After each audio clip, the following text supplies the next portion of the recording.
देशाच्या ऊर्जा क्षेत्रातील आघाडीचा उपक्रम असलेल्या मौदा एनटीपीसीनं आपला 50वा वर्धापन दिन साजरा केला।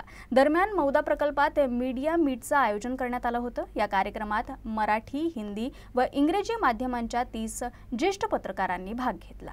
प्रकल्प प्रमुख हिम्मत सिंग चौहान माध्यमांच्या साथीबद्दल कृतज्ञता व्यक्त करताना भावुकपणे म्हणाले की तुमच्या विश्वासाशिवाय एनटीपीसीची ही 50 वर्षांची यशोगाथा अपूर्ण राहिली असती। मौदा प्रकल्पानं गेल्या वर्षी केवळ 2.55 लिटर किलोवॅट तास पाणी वापर व 93.41% राख पुनर्वापरासह पर्यावरणीय निकषात देशात अव्वल कामगिरी केली।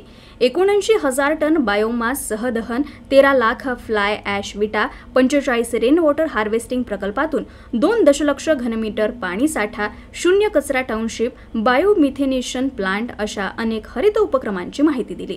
शिक्षण, आरोग्य व क्रीडा क्षेत्रातील CSRमुळे परिसरातील हजारो कुटुंबांचं जीवन उजळलं। छायाचित्र प्रदर्शन व यशकथांनी उपस्थितांना भारावून टाकलं।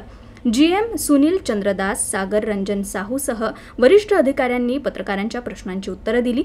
एनटीपीसी मौदा हे केवळ वीज निर्मिती केंद्र नसून शाश्वत विकासाचे चालते बोलते उदाहरण बनले आहे, असं एनटीपीसीनं पुन्हा सिद्ध केलंय।